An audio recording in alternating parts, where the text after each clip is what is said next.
All right. Good afternoon, students. It is exactly 4:35 p.m. on my clock. That means we have to start our lesson for this afternoon. So, hello, students, and welcome back to our class. This is Cree 324 Fire Technology and Arson Investigation, and this is Miss Malaya teaching. So, good afternoon sa tanan. How are you? How is everybody doing? Kumusta kayong lahat? Kumusta ang exam? Sige daw, how is everybody? Kumusta? Okay naman. Okay lang. Sige, before we start our lesson, can I have a volunteer that would like to lead the prayer for this afternoon? Sige daw, who wants to volunteer and pray? Anyone? Parang nakita na ko ganina, gusto mag-pray si Nimrod More. Hello, Mr. More. Sige ma'am. Go ahead. Hello ma'am. Sige, magampot ta. Ama na langit nun, Diyos ka mga Lord. Salamat sa kahapulong imong gatag, ikaw mga giyas mo, ikaw magatag kaalam nga share sa mo ang maestra nga na siya matag kaalam ni Lord sa amo about sa fire and arson ni Lord. Nga ikaw ni Lord nga mutatak sa amo ang ilang i-share nga magamit na mo sa mo moabot nga exam sa pere bug sa board Lord. Sa we pray. Amen. Amen. All right, amen. Thank you very much for that, student. And I would like to welcome everybody, on having our class or to those students who attended the class for this afternoon. And I would also like to congratulate everybody, on finishing your second examination. So I am very proud of everyone. Kay nahuman ragid mo sa inyong exam, second examination. So that means we have to go and proceed to another topic, which will be the week 6 to 7 nato nga topic, no? And that means hapit na gid ta mahuman ani nga term, ani nga subject, ani nga lesson. So I am very proud of my students, no? Kay finally nakasugakod gyud mo, and I am very proud, no, nga naka-answer gyud mo. So before we start our lesson, kinsa man to diri ang wala nakatake sa second exam? Naa ba? Nabay wala nakatake sa second exam? Kumo. Okay, sino pa? Sige daw, kindly raise your hand sa wala nakatake sa exam para makita ni teacher sa chat. Diri Sige daw, sige, raise your hand. We have Feby. Sino pa? Sino pa yung wala? John Ray. Sige, sino pa? Yung iba, how about the others? So, only 2 out of more or less 50 students, no? Sige, that is duly noted, no? So, to all those students na hindi pa nakatake ng second examinations, as I've promised, no, you can take special examinations, but you will take it kasabay ng inyong finals. Kasi nga, dapat, di ba, sinabi ko on our orientation that kung hindi makatake sa date ng examination, isasabay sa finals. Okay? So, yun ang kasunduan natin. No? So, you need to take your second examinations, special second examinations, kasabay ng finals. Okay ba? Am I understood? Sa mga hindi nakatake? Nasabtan ba? Sige daw. Nasabtan? Yes, ma'am. Okay. Yes, ma'am. Very good. So, kato lang wala nakatake. So, kato mga nakatake, you are good. Sige. So, is everybody ready to listen for a new lesson for this afternoon? Kindly send hearts sa ating in-call messages para malaman ni teacher that you are ready and excited to tackle another new topic for this afternoon. Sige. Very good, no? 4 na estudyante, 5. How about the others? Sige daw, kindly have your reply. Out of 35 students, no? Sige daw, send your hearts sa ating in-call messages para malaman ni teacher that you are ready. Sige, very good. No? So, makita man na din hiya. And also, mo appear na siya if ever mag-rewatch mo sa ato ang lesson, no? So again, no, this lesson is recorded for study purposes kung gusto man mo mag-rewatch sa ato ang klase. So you are free to watch no our class. So, without further ado, let me share my first slide to everybody. So, welcome no for the week 6 to 7 and this is the part 1. So, we will have 5 parts. That means ikalimata ninyo mag-meet for this subject. Ikalimata magklase and then ang ika-unom or ika-6 no nga mag-meet, di na ta mag-meet ana because that will be your third examinations no next week Friday, that's March 4 2022. So sige, magsugod na ta no. Sige, I guess everybody is ready. So again no, welcome back. Sige, for the week 6 to 7, we have our learning outcomes, no? So, the learning outcomes, you are expected to critically analyze, no, the appropriate firefighting techniques to address fire incidents. So, tudluan na mo unsaon pag away or sulbad sa kalayo, no, firefighting techniques. So, katong mga last lesson nato sa week 1 to 3, gi-introduce lang unsa ang types of fire, unsa nga mga klase ang maka-suppress sa fire. Sa week 4 to 5, gi-discuss nato tong mga types of katong extinguishing method or katong mga fire extinguishers nato nga katong cooling, smothering, no?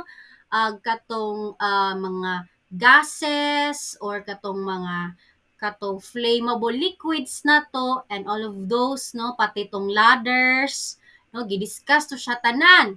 So diri apod sa letter B, we are able to explain the main features of fire investigation, particularly on post extinguishment after nato mahuman ug suppress ang kalayo or pre-fire plan, before panay kalayo na natay plano, no, during the fire investigation and photographing the fire scene. So kay tungod nakabalo na mo sa tanan basic sa week 1 to 3 at saka week 4 to 5 karon i-apply na nato to tanan ang atuang natun-an into investigating matters. So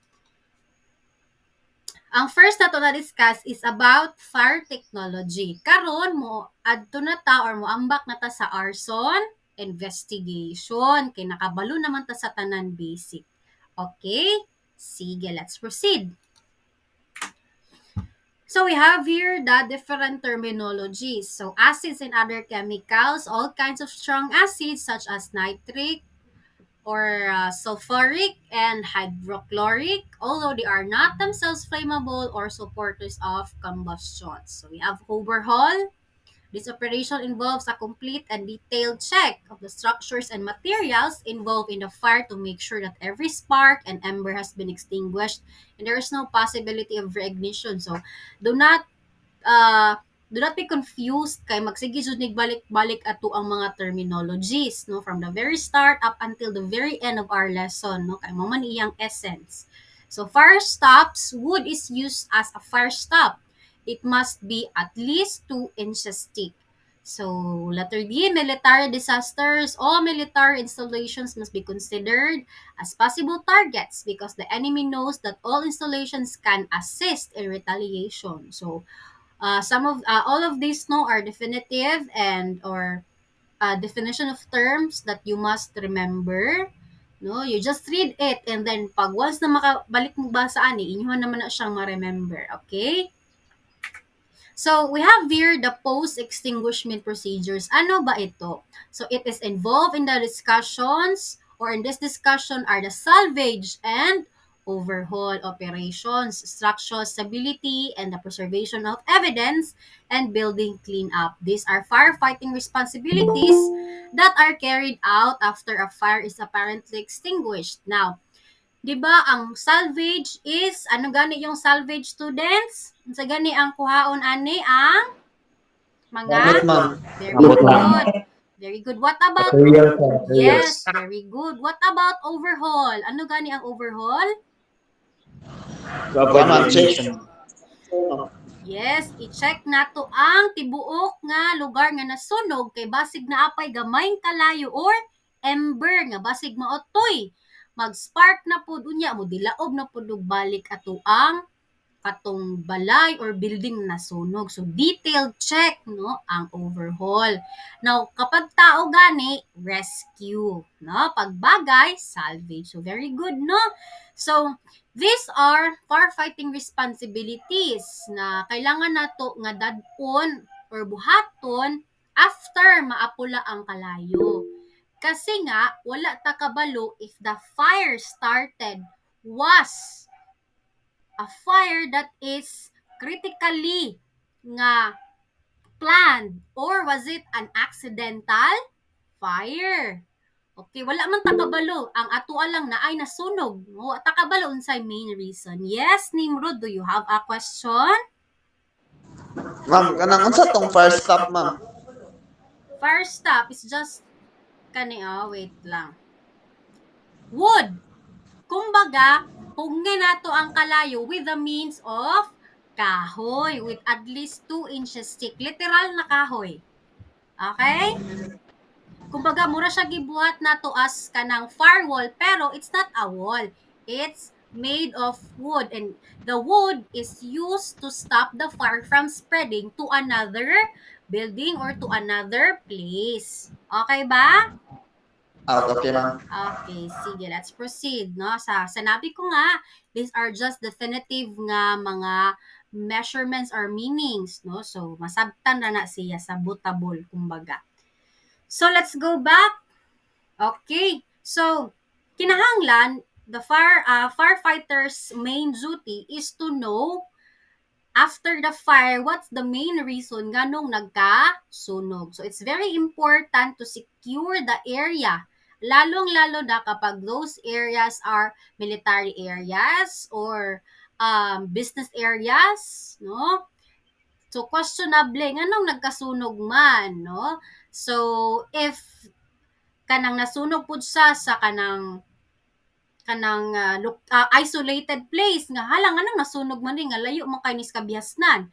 So there are questionable facts that leads to an investigation, no? Every time nga naay sunog kinahanglan na agid na siya investigation nga pagabuhaton. Okay? So, salvage and overhaul operation. So, salvage work in firefighting is preventing excessive damage. Diba sinabi ko na iligtas nato or isave nato ang mga kagamitan so that dili na mas mudako ang kalayo kay syempre og kanang mga kutsyon, mga bangko, mga lamisa, they are made of wood or gama sila sa mga dali masunog nga mga butang. So there is a big possibility that mas mudako ang kalayo. So, ato ang paningkamutan nga ma-save pud to siya or ma-salvage. It's also because no, its valuability, no? It's very important to the occupants of the specific building or to that specific burning house or apartment or anything that is burning. So, it's keeping a fire loss at a minimum, no? Requires a knowledge of salvage operations and the ability to improvise or make do as the need arises. So, syempre, kapag gamay ra atong fuel, dili gid na dako ang lamoyon sa kalayo. If daghan tag fuel inside the house or inside the building, there's a big possibility nga dugay gyud na maugdaw ang kalayo kay daghan pa man siyang sunugon. Okay? And then magka-create na to siya og heat inside inside the building nga daghan kayo og for example, ang building no or ang kanang building na nasunog kay kanang factory di ay sa mga bangko ug lamisa nga kahoy. So there's a big possibility nga mas mudugay ang sunog. It's because daghan man ta og fuel. Okay? So we have here ways, specifically 2 ways on how to perform salvage, no? So remove the material outside the building involved in a fire or to an area that is not involved in the fire. This method is used when there is sufficient time and when there is enough manpower to carry out the job or when there is only a small amount of material to be carried outside or to protect. Pananglitan ang nasunog kay factory sa lamisa ug bangko. So daghag mga factory workers, no? So nagsugod ang sunog dito dapit sa may luyo. So wala pa kayo siya ni dako. Luso ang gibuhat sa mga factory workers nung kay wala pa man naabot ang firefighters, and then advice po sa ilaha pagtawag nila that there is a fire, no, kung mahimo pwede magawas ang mga bangko o mga lamisa, no, kay para dili na mudaghan kung daghan ta og manpower. If dili kay daghan atong manpower, no, so dili po nato tanan magawas, but kung mahimo half sa katong bangko ug mga lamisa nga nasa factory magawas jud nato para dili kaayo daghan ang masunog, or if naatay sakto nga oras, no, basin unyag dako na kayang kalayo diha pa mo nagdali-dali og panghakot sa inyohang mga gamit. Okay? Or it's also used, no, if gamay lang pud gyud ang sulod nga, for example kung sa balay lang, no, house lang ang household lang ang nasunog, or isa ka balay lang ang nasunog, so possibility ang naragid sa sulod sa balay is TV, ref, kutsyon, no, ana raman jud na usually ang nasa sulod sa balay, mga bangko, no, unlan, so kana pwede magawas mga sangina mahakot, no? So, or number 2, protect the material where it stands. This method is used when the size or the quantity of the contents of the building dictates. So, if ever di na to siya makaya magawas, no, kaya pila ka inches ang TV, 100 inches ang TV nila, perting dakuha sa ilang TV kay dato kay sila. So, dili magawas ang TV. So, we are going to cover it with a specific material, no, that is used by the firefighters. I have an example later on so that you can see and really adhere, no, on your learnings, no, kung unsa ang naong ani, no, how do we protect, no, but these are the two main factors, no, on how to perform salvage. Number 1 is remove, with tanggalon siya sa kung asa siya gibutang into a safe place. Number 2 is to protect, kay di gyud makayag alsa kay bugat kaayo or dako kay siya, ato na lang siyang tabunan. Okay? So, we have here the factors involved in salvage work. So, we have the amount of salvage equipment available. Kung daghan ta atong pantabon, di pwede gamit. So, pwede siya gamiton. If daghan tag personal available, no, nga maghakot sa mga gamit, or kanang daghan tag personal available para tabunan tong mga gamit, and the type and amount of material involved, no, kung katong mga kantidad, no, nga sa katong nga mga materyales or katong nga mga kabtangan is very kanang valuable, no, basig mahal kay to sa, no, syempre ato ginang i-salvage, no, what if katong mga ancient paintings na jud kaayo, no, or ancient books na gid kaayo siya, no, kay na may mga uban nga ingon ana, no, nga dagko kayo kantidad, simple lang kay nga mga butang pero dagko kayo valuable kay ilang mga kantidad. And also we have here the method of storage. So some of the discrepancies are the following. Material stored directly on the floor where it soaks up water instead of on pallets and skids. So items stored in containers that weakens when wet. Items on shelves or in bins arranged improperly against the walls, allowing the water to run out and into the stored material or materials. So we have here, no? So we have here the methods used to minimize water damage. So we have sawdust, kana bitang kanang kumbaga kung magpahamis gud mo og kaning kahoy. Let me share to everybody so that you will be able to imagine unsa ang sawdust. Okay? So this is a sawdust kani. So this is used, no, to minimize water damage.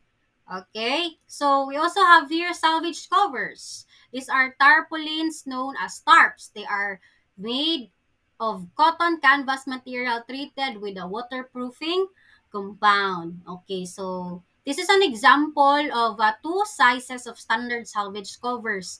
So, usually, mao ni ang ginagamit nato to cover, no, or to salvage things nga needed nato siya i-save kung dili makaya nga bitbiton. So, mao ni usually ginagamit sa firefighters, dili tong sawdust. Mao gid siya usually. So, these are covers, no. We have the small one. It's a 12 by 14 feet accordion fold, and we have the large one, it is a 12 by 18 feet. So yun ani ang salvage covers. Now I have a video here to show to everyone kung ginaunsa nila paggamit ang atong salvage cover for a while.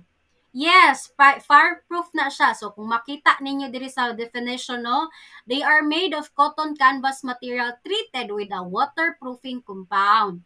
So it's dili siya ingon nga kanang fireproof nga kanang literal nga dili siya masunog, no. There are certain nga degrees sa fire nga pwede siya masunog, but pwede ni siya magamit in times of kanang, for example, di ba, bubuan man gid na og tubig ang nasusunog na building or bahay.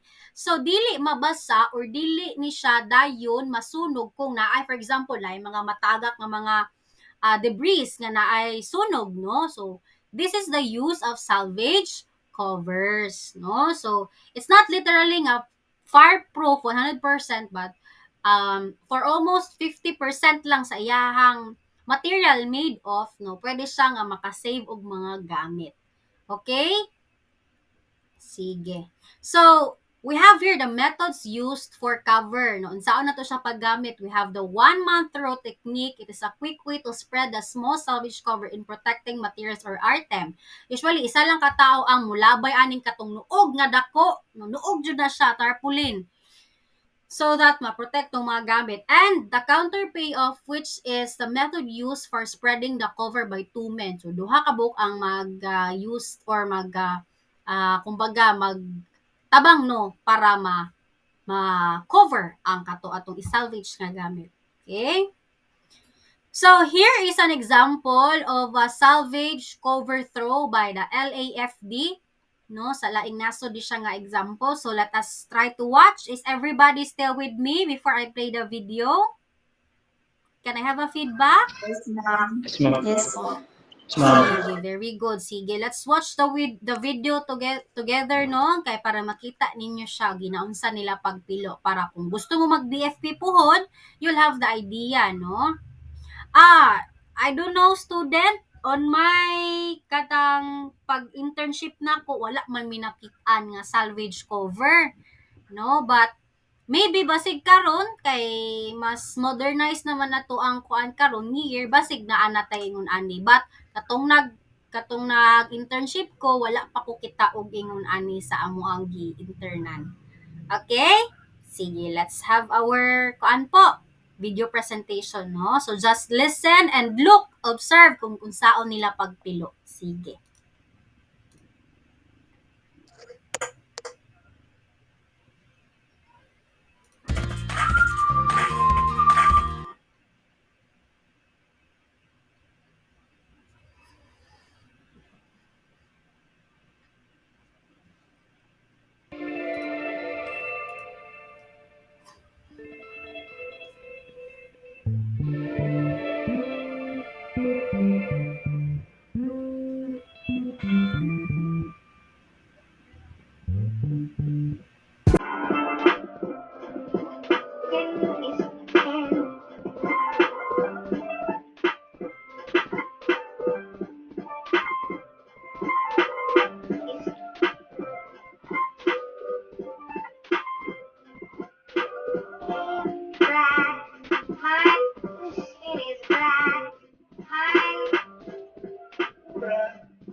Okay, try it. Yep. Fail. Okay, so makita ninyo no ang behind the scene nila no. Lisod siya if individual ka and kung duha mo ka buok ang katong cut off no, dili pud sa ingon nga or kaning counter pay off dili pud sa ingon nga sayon if sobraan na pud mo ka kusgan. So sa makita ninyo na ay three methods nga gipakita no, we have katong sa video 1 month row, counter pay off saka sa katong balloon method. So sa atong discussion no, added ang balloon no sa ilaha. So that was sa Los Angeles Fire Department or the LAFD. So wala man ko'y makita na example sa Philippines, so I opted to go for an example sa lain na country. But then again, no, it's just the same, no? So that was it. Gituduan pod mo unsaon pag fold no katong isa ka technique, but we also have here another technique later. So we have here no the steps to fold the large salvage cover. Syempre if dako ang atong salvage cover, then we need to do it nga correct so that if ever needed na to ang salvage cover, so makita ninyo, di ba? Naka-fold sa daan og sakto nga position so that inig throw nato sa iyaha, sakto po diyang place nga pag butang sa iyaha. So we have two persons position themselves at the corners of one of the longest sides. Both fold the cover double at the same time and then redouble the fold again and then bring the two folds end together and fold it again. So for easy learning for everybody, I have another video here no that teaches you on how to fold no a large salvage cover no. Sige, let's proceed. So, before I proceed, is everybody still with me? Andito pa ba lahat? Yes, ma'am. Okay, Yes, ma'am. sige. I guess Yes, ma'am. everybody is still here, no? Okay, sige. Let's watch another video, no? For you to be able to know. Did anyone raise their hand? Yes, Kenneth? Tuplok na, ma'am. Sorry, ma'am. Okay. Sige. Okay, sige. Let's proceed. This scenario will demonstrate two firemen salvage cover fold.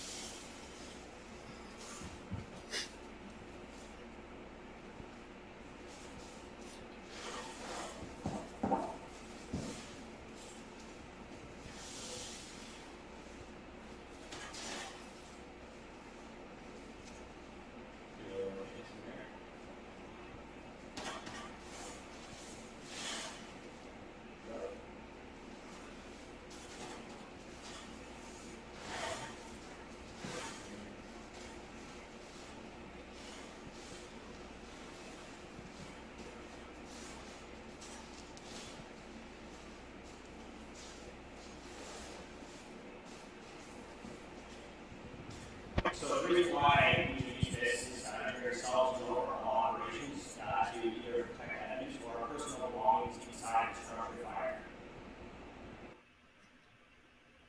So, sa makita ninyo sa video, okay, it's literally a big difference if naatay salvage cover. It's because, no, if ever, no, kanang naay mga bagay-bagay or mga butang na wala siya naapilog sunog and wala siya nabasa, it's because of the salvage covers. Maybe, naatay makita nga mga fingerprints or naatay makita na mga evidences nga nakatago within those materials. So we need to keep safe everything. So we are doing salvage to the things or materials inside the burning burning building or burning house. Kay after the fire, naman gid tay pagahitabuon nga investigation mo. So when there is an investigation, kinahanglan natay mga ebidensya. So para dili matanggal ang ebidensya, di ba? Fire is very good at distracting evidences. So, what if wala naging successful ang pagwala sa mga ebidensya? So, naatay matiti or naatay makuha nga mga ebidensya wherein gi-apply nato ang salvage method, okay? Or ang salvage cover to protect all those materials inside the building or the burning building or the house, no? So, anak na ang purpose, anak niya. Dili lang kay ingon nga, huy, ayaw dyan nagbasa akong kutson din ha. Bahalag magkinaonsay. Dyan nabasa ang tubig. Tabunit dyan na ninyo. Dili, no? So, usually, gyud ang mga materials nga atong tabunan ani, it's either kanang mga bangko, mga lamisa, or mga computer, no? Kanang mga, it's pwede pod ang refrigerator, ang mga television, no? So, para dili pod sila masayang. But main reason is that kung nata investigation nga pagahitabuon, then, mas mapadali nato siya. It's because dili pa siya contaminated, no? So, overhaul naman, again, no, this operation is involving a complete detailed check of the structures and materials involved in the fire to make sure that every spark and ember has been extinguished and there's no possibility of re-ignition. So, structural stability naman, before the search for hidden fires, no, the condition of the building in the area to be searched should be known. So, before ka magsigig pa hiro-hiro dito nga mag-check ka kay ana si Mamalaya mag-overhaul jud ko iniguman sa sunog. Imo sang tanawon ang building, no? Kay basin unyag pag tamak nimo sa hagdanan agoy nahugmak basig ikaw na no imatsugi din ha. No dapat tanawon nimo kay ay kusog kay tong kalayo so basig nagabok na ning mga kahoy or di na ni siya pwede nga sak-an sa second floor, no? Tanawon nimo kung unsa ang tanawon nimo kung unsa kadaghan tong fire truck nga gibomba ninyo dito yang tubig, no? So, that will affect the structural stability of the building. Basin unyag taod-taod ana, mapapagtungtong nimo sa ikaduhang hagdanan, nahugmak na ang building. Okay? So, the amount of water used determines the additional weight on the floors and walls because of their absorbent qualities, no? Considering these two factors carefully can prevent unnecessary loss of life during overhaul because of a building collapse. So, kinahanglan, i-double check ninyo nga, uy, unsa itong akusgon ganiyang kalayo? Pila ka truck sa bumbero ang gigamit ani para apulahon ang kalayo, no? Kay basin unya, no? Pag tamak pa lang ni, wa na, nahugmak ka na muskahoy, kinatagakan mus atop, or unsa ba, natumbahan ba mo din haa, kay wala ninyo check ang structural stability. So, before mag-overhaul, i-check muna natin. Okay? So, reserving evidence and the building cleanup. Fires of intentional origin can be caused, responded to, and extinguished without anyone noticing, reporting, or investigating. The fire department personnel must be able to recognize the evidence that is sometimes quite pronounced during and immediately after the fire. So, kinahanglan, no, pag abot ninyo sa nasunog, balay nga nasunog, ngano nanimaho manig daghan kayong kerosene or daghan kayong kanang gas nga wala man ta ni kanang kuan nga balay kay electrical man daw ilang ginagamit diri for kanang kitchen or cooking purposes. Questionable. Okay? So sa pag-apula pa lang ninyo sa fire, no? Nakit-an ninyo or nasimutan pa lang ninyo daan sa aso nga, uy, delikado ni kay na-interview man ninyo ang tagtungod. Okay, ay basig na ani ka ng intentional fire ni siya or basin og gituyo gyud ni nga sunog. Okay, so kinakailangan i-preserve ninyong evidence. Okay, after that one, after masuppress ang fire, dili sa pasudlan ng area, sultian sa ang tagtungod or ang occupant nga later na lang or maybe tomorrow kay mag-check pa mo sa area and tanaw ninyo basig na yung mga evidences na makita. Kay syempre, after the fire, you should always immediately check the premises kay kung maugmaan na wala na yung possibility nga makuha nimo tong mga ebidensya that's left from the fire. So, arson is a peculiar crime because there are usually no complaining witnesses to it. No, wala jud. Arson is sometimes a result of a careful planning and considerable preparation, and sometimes it is committed on the spur of the moment. Since firefighters are not law enforcement officers, trained arson investigators are summoned to investigate suspected individuals and conditions. So, usually good if there is a fire, say firefighter, igo ra jud na sila mag-apula sa sunog, dili na sila mag-investigate. Manawag na sila og arson investigation or investigators kagaya ng nangyari sa NCCC Davao. Okay? Sila firefighters, igo ra gyud sila nag-apula sa crime, nag-salvage og gamit kung naa, and then nag-rescue og mga occupants. Now, nanawag sila og arson investigator so that malaman nila kung anong reason behind the fire that started, no? So, firefighters are responsible for recognizing and preserving evidence of arson. Siyempre, they are recognized to preserve. Siyempre, firefighters are the first responders of the fire, no? Natay first responder sa crime nga police officer, sa fire, naapod tay first responder nga firefighter. So, their duty is to preserve. Kung mag-suppress sila sa fire, maningkamot sila nga i-preserve po nila ang mga ebidensya nga naa didto. So, without the evidence, a trained investigator is always seriously handicapped. Siyempre, kung wala tayong mga ebidensya, dili gyud na masolve ang kaso nato. So, firefighters can become proficient in recognizing and preserving evidence of arson and can recognize the evidence sequence that will benefit the investigators when he arrives. So, si firefighter, again, no, he or she will just suppress the fire as well as recognize iyang ila-ilahon or pangitaon niya and preserve the evidence. Dili siya mismo ang mag-investigate. Ang mag-investigate si arson investigator. Okay? Kay specialized na sila nga trained, no, in line with arsonistic fires or mga kahina-hinala na mga fires.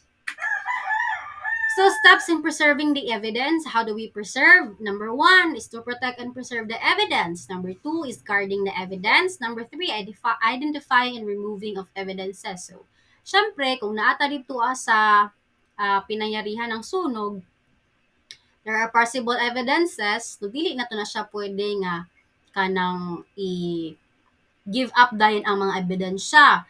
Like for example, pag naay nasunog nga balay, dili jud dayon nato na siya pasudlan og balik sa tag-iya or sa katong business owners, no, kay kinahanglan i-check sa nato labi nagdagko kay nga mga kalayo.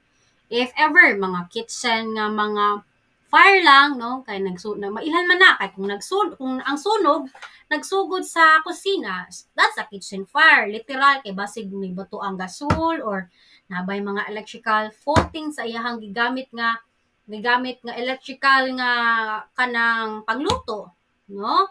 So magdepende man gud nag-asa magsugod ang kalayo mo nang ma-determine nga dili ni siya normal nga sunog kay nganong nagsugod ang sunog sa tiris, unsa may masunog sa tiris, no? Or asa ba dapit nga part sa building, no? So identify na siya agad ni firefighter kay syempre sa kadugayon sa panahon, but he or she is not obliged to do the investigation, only the arson investigation. So, if there are evidences, no, you keep the evidences untouched, no, do not touch anything unless photographed or documented. Since you are all third years, kabalo na mo sa golden rule nato. Tama ba ko? Kahinumdum pa ba sa golden rule? Wala na. Wala na mo kahinumdum sa golden rule katong tututo ninyo? Wala na mo kahinumdum? Do not touch or alter anything unless photographed and documented. No? So, ayaw dyan ninyo naghilabti din ha. Ala, nag-iPhone 13, ma'am. Ako ning kuhaon kay wala siya nasunog og apil. Namuing na. Ayaw tao ninyo nagkuha. Kay basig, pangitao na sa tag-iya. Or maybe it's a part of an evidence, no, that will be tested, no? So, dili. Kay firefighter, hala, naay ko Andrea, iPad, hala, naay ko Andrea, iPhone 15. Napaon din ninyo. Ayaw, kay ang gaba di, magsaba. Number 2, when you discover that you cannot leave at the fire scene, properly identify and safeguard it. Make no changes of any kind in evidence or other than what is absolutely necessary in the extinguishment of the fire. If ever it's not feasible to be put outside the burning establishment or the burnt establishment, so maningkamot nga dili siya dito tandugon ug imo sa siyang i-document always kung wala pa naabot si arson investigator. No, kay mo man na ang duty gyud ni firefighter. So yaha siyang alagaan ang mga ebidensya until such time maabot na si arson investigation. Oh, ito yung sinabi ko. Photograph in the evidence immediately. One precautionary to be taken by all firefighters during the firefighting operation is to avoid trampling over possible arson evidence and obliterating it. Be careful in the use of water to avoid similar unsatisfactory results. Diba? Sabi ko sa inyo, it's not a necessary need nga inyuha gyud ng kanang basaon tanan ang balay or ang building, no? Ang need ninyo is the location of the fire kay dituan ninyo na siya ug dawon ang sunog. Kay dili mo 'di ba yung sinabi ko sa inyo katong sa week 1 to 3 man yata to nga kung mag-apula mo og fire, kung asa lang ang sunog or sa week 4 to 5, kung asa lang ang sunog, dito lang pud ang inyuhang kining butangan or bumbahan og tubig, no? Dili mo pataka-taka og bomba og tubig. Okay? So, if you miss that one, our lesson, you just reread it. No, naato siya sa week 4 to 5. So, guarding the evidence, ways to protect evidence remaining at the fire scene. Paano ba? You need to cordon the area, no? So that walay makasulod, basig na ay mangawat. And, containing the evidences, no, or the pile of goods and materials of various kinds around the evidence to keep people away until the arrival of the investigator. Diba? Sabi ko sa inyo, pag naisunog, dili kita dayon mo responde si arson investigator after na siya sa sunog. No, our first responder here and the main responsibility here is si firefighter. So, post guards to prevent tampering with the evidence or handling it needlessly. Leave plenty of room around the evidence to protect exactly as found. So, kung mahimo nga digid sa maalsa, nga gi-document na nyo, gi-photograph na nyo yung evidence. So, magbilin kag isa ka guard dito as ay mo ang firefighter, kauban ba nimo i-assign nimo siya kung ikaw ang head, no, para dili matamper ang mga evidences. Until such time maabot na ato ang arson investigator. And thank you.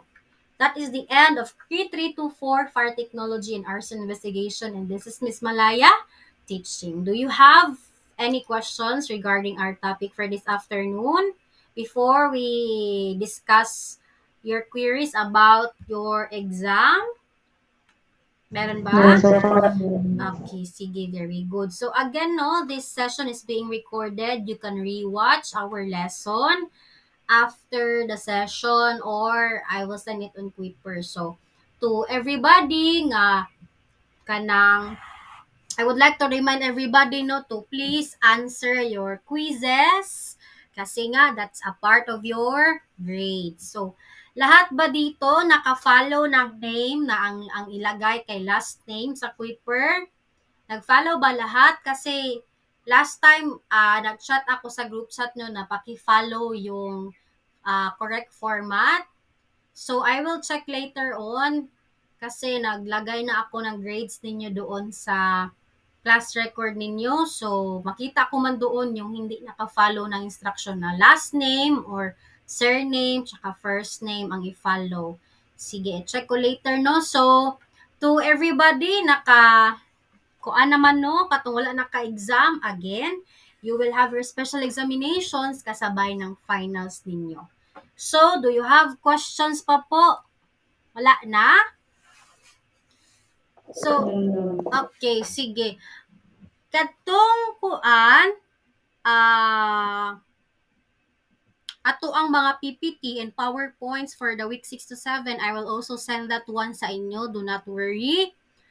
And as well as katong video recordings, i-compile gihapon ako to and then you can rewatch it on our sa YouTube, no? Sa Quipper ko pa din isi-send sa inyo. Okay, so expect 3 quizzes, short quizzes for the week 6 to 7. Just 5 items each asynchronous times. So, wala na may katanungan kay mag-uli na ta. Wala na? Ma'am. Wala na? Wala naman. Okay, sige. Wala kayo. Sige, mga very good yun ako mga student. So, sure na itong wala naka-exam? Duha lang? Duha lang, wala na ka-exam, Jud. Sure na, Jud. Di na mag-change inyong mind. Okay, sige. Palihog ko og turn on sa inyong cameras, everybody. If you are ready to take our photo documentation, sige for a while.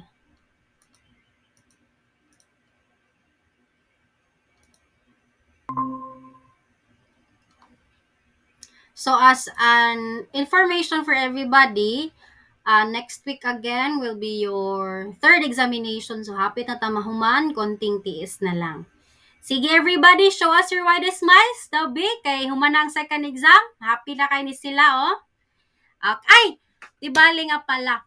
I will send your final requirements maybe this week or next week. Again, final requirements ninyo maybe this week or next week. Okay, so wag mag-alala. You still have a lot of time. Okay.